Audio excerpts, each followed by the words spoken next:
Olá pessoal, meu nome é Camila Codesso e nesta aula nós vamos discutir a segunda lei de Newton. O objetivo desta aula é enunciar e discutir a segunda lei de Newton. Para isso, nós vamos primeiro ver os conceitos de massa, depois o conceito de força e em seguida vamos enunciar a segunda lei de Newton. Na aula anterior, nós vimos o conceito de partícula isolada e de partícula não isolada. Nós vimos que uma partícula isolada num referencial inercial tem o seu movimento totalmente determinado pela primeira lei de Newton. Então, a primeira lei de Newton ela vai dizer para a gente qual é o movimento de uma partícula isolada num referencial inercial. O que a gente precisa determinar agora na verdade, é saber como que a gente pode determinar o movimento de uma partícula não isolada num referencial inercial. E aí é nessa hora que entra a segunda lei de Newton. Bom, vamos começar discutindo um pouco o conceito de massa. Na verdade, o que eu quero fazer aqui com vocês é definir o que é massa. Para fazer essa definição de massa, eu vou fazer uma discussão rigorosa e um pouquinho abstrata, tá? Então, eu peço que vocês se esforcem aqui para poder tentar acompanhar essa discussão. Para a gente começar a definir o que é massa, vamos considerar um par de partículas isolado do universo.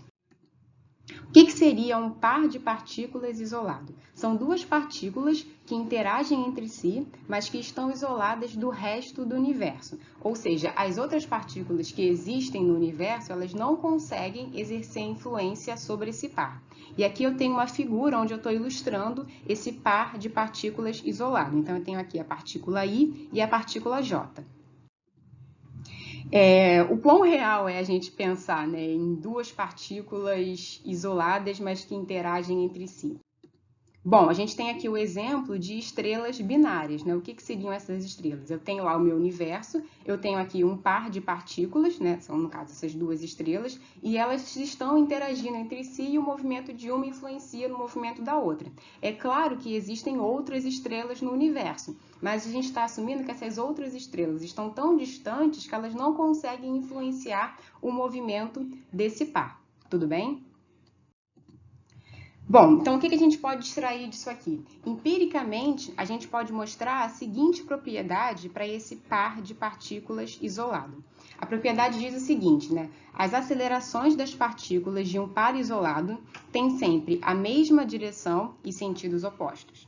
Além disso, a razão entre os módulos das acelerações é uma constante que depende apenas do par de partículas em consideração. Então, o que quer dizer isso? Eu tenho aqui o meu par de partículas isolado, então partícula I, partícula J, e eu tenho aqui os vetores aceleração de cada uma dessas partículas. E o que a gente pode mostrar é que a aceleração da minha partícula J com relação à minha partícula I é igual a uma constante real positiva, que eu estou chamando aqui de MIJ, vezes a aceleração da partícula I. E com um sinal de menos aqui, porque as acelerações elas são na mesma direção, mas com sentidos opostos. Então, isso é uma propriedade empírica que a gente consegue demonstrar para qualquer par de partícula isolada. Bom, dessa relação aqui a gente pode obter que a razão, exatamente o que eu falei aqui em cima, a razão entre os módulos das acelerações é igual a essa constante. E essa constante só vai depender do par de partículas em questão, ou seja, da minha partícula I e da minha partícula J. E esse resultado ele pode ser obtido para qualquer par. Beleza, então a gente fez para um par, vamos considerar agora três partículas quaisquer que também estão isoladas, então partículas I, J e K. Vamos considerar que a gente pode formar dois pares isolados que contenham uma partícula em questão, uma partícula em comum, tá bom? Então vamos começar aqui com o par IK. Desse par IK, eu consigo extrair de novo essa relação. Então, eu vou ter aqui a aceleração da partícula K com relação à partícula I, tá? Eu vou ter uma nova constante real positiva, que eu estou chamando de IK, e eu tenho aqui a aceleração da partícula I com relação à partícula K. E não esquecendo que a gente vai ter aqui o nosso sinal de menos. Então, eu obtenho essa relação para o meu par IK. Agora, eu vou ter um segundo par. no qual a partícula K também participa. O meu segundo par é o par de partículas JK. E para esse par, eu também consigo obter essa relação, onde agora eu tenho a aceleração da partícula K com relação à partícula J, e eu observo que essa aceleração vai ser igual à minha constante real positiva, mjk, vezes aqui a aceleração da minha partícula J com relação à minha partícula K, não esquecendo o sinal de menos. Bom, o que a gente consegue mostrar aqui? A gente pode mostrar empiricamente que a razão entre as constantes, então, se eu fizer a razão entre MIK e MJK, essa razão ela é igual, estou chamando aqui de M e J, a uma outra constante que é totalmente independente da partícula K. Então, isso aqui é um resultado bem surpreendente. O que a gente está fazendo aqui? O meu M e K, né, quando eu faço aqui o meu primeiro par isolado, na verdade, eu estou comparando essa minha partícula I com a minha partícula K. E eu obtenho uma propriedade desse par representado aqui pela minha constante. Quando eu pego agora o meu segundo par, né, o composto pela partícula J e pela partícula K, eu obtenho a propriedade desse par. E agora, quando eu faço a razão entre essas propriedades, eu vejo que essa razão independe de quem é a minha partícula K, ou seja, de quem é a partícula que está aqui sendo comutando, né, entre esses dois pares. O que a gente pode fazer com esse resultado? O que a gente pode tentar fazer agora é o seguinte: eu vou continuar considerando 3 partículas, tá bom? Quaisquer, mas agora a partícula que vai comutar entre os meus dois pares é uma partícula que eu vou determinar que é uma partícula padrão, tá bom? E agora, quando eu tenho a minha partícula padrão, o que eu vou fazer é sempre comparar a minha partícula I com essa partícula que eu chamei de partícula padrão, e a minha outra partícula J, do meu segundo par, com essa minha partícula padrão. E comparando, né, as partículas com essa partícula padrão, a gente obtém de novo, para cada par, a sua constante, então MIP, e para esse segundo par, MJP, eu faço a razão entre essas constantes, obtenho uma constante que vai ser independente da minha partícula padrão, e eu vou definir, tá, que essa constante que eu estou obtendo é a massa da minha partícula. Então, esse MIP nada mais é do que a massa da partícula I em relação à partícula P, que é uma partícula padrão. E é por isso que a gente escolhe uma partícula padrão, que a gente vai tentar comparar todas as outras partículas do universo com essa partícula padrão que a gente escolheu. E a gente vai definir a massa das outras partículas do universo com relação a essa partícula padrão. Então, isso, gente, é uma definição. A gente define que isso é a massa. Bom, a gente pode pensar aqui num exemplo. Vamos supor que o meu MIP, que é a minha constante MIP, é igual a 5. Exemplo, o que isso significa? Significa que a massa da partícula I em relação à partícula P vale 5. Então, aqui nesse número 5 está embutido, né, que eu estou comparando a partícula I com a minha partícula P. Como é que eu posso deixar isso mais explícito? Como é que eu posso deixar essa comparação mais explícita? A gente pode escrever dessa forma.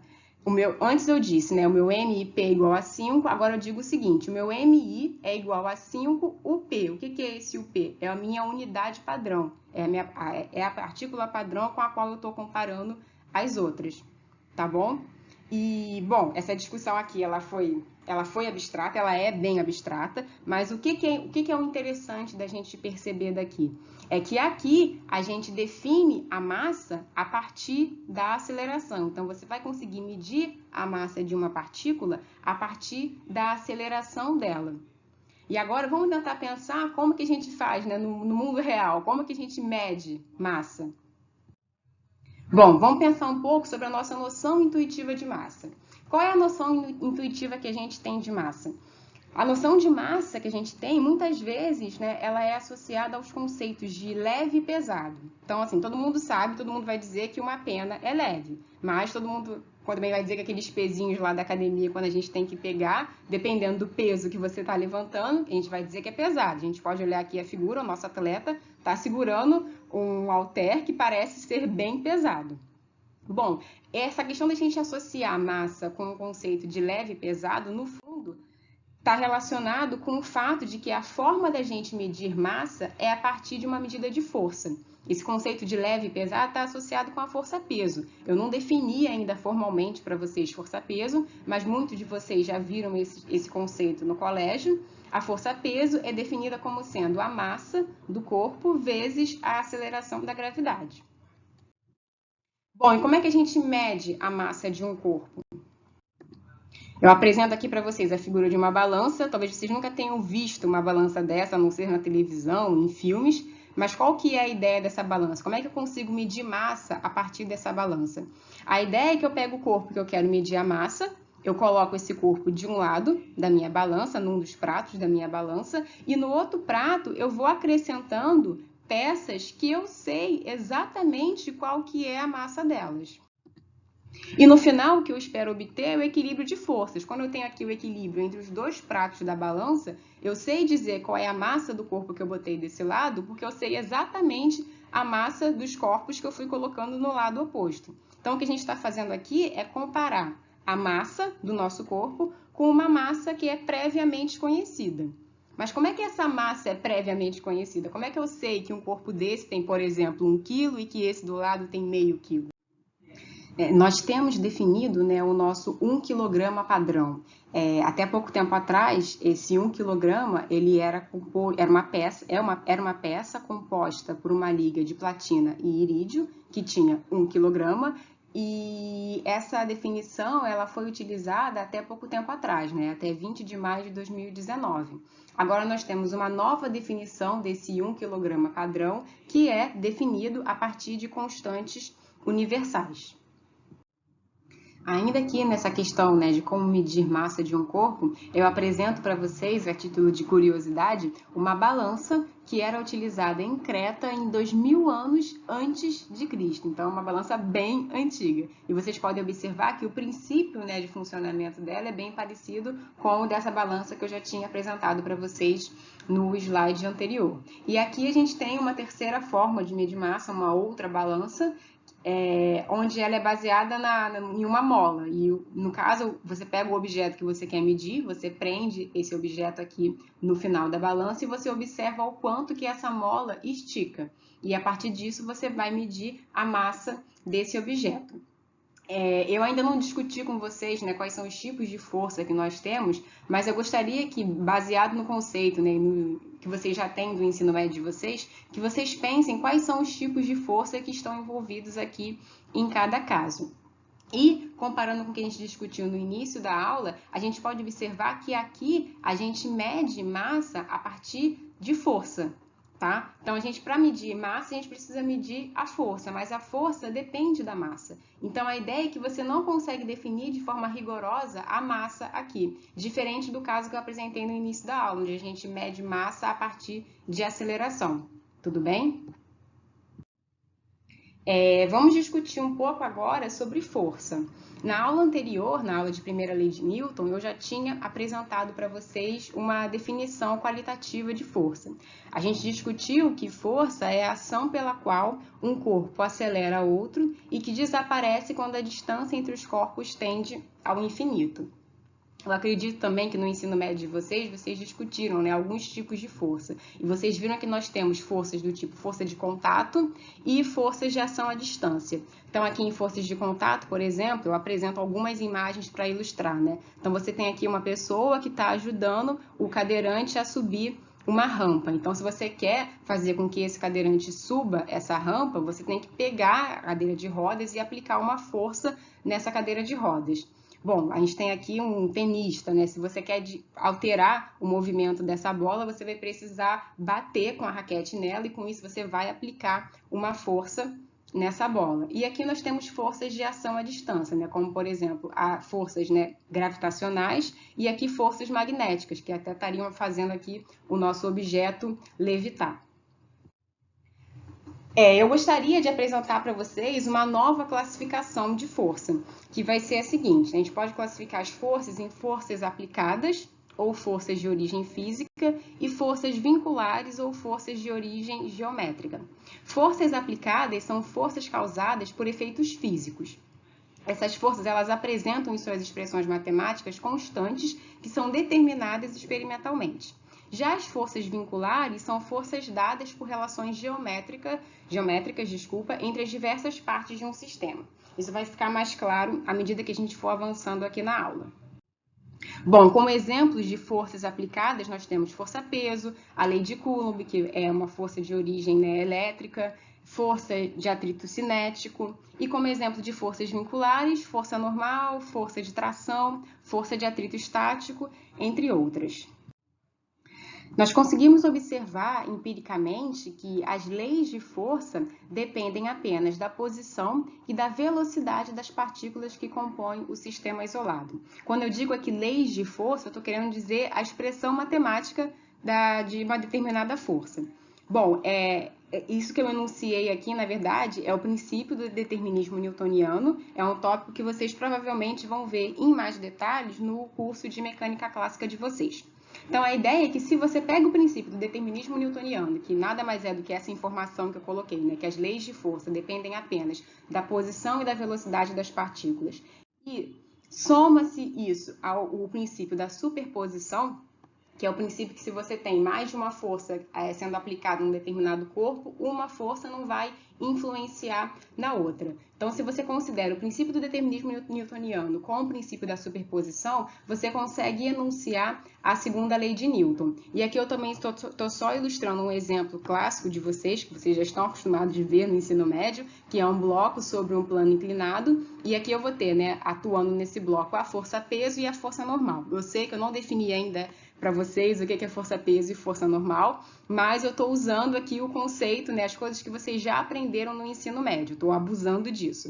E, bom, aqui eu quero só ilustrar o princípio da superposição, né? A força-peso, ela não vai influenciar na força normal, assim como a força normal não vai influenciar na força-peso, tá bom? Então, só para vocês terem em mente o que é esse princípio da superposição.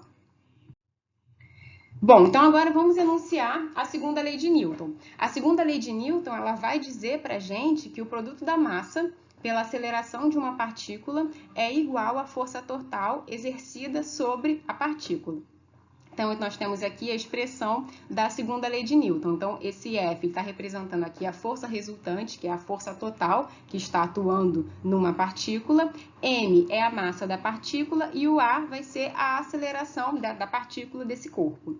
Então, bem, esse F é a força resultante. Então, vamos supor aqui que eu tenho um corpo e que, por exemplo, eu tenho 3 forças que estão atuando nesse corpo, F1, F2 e F3.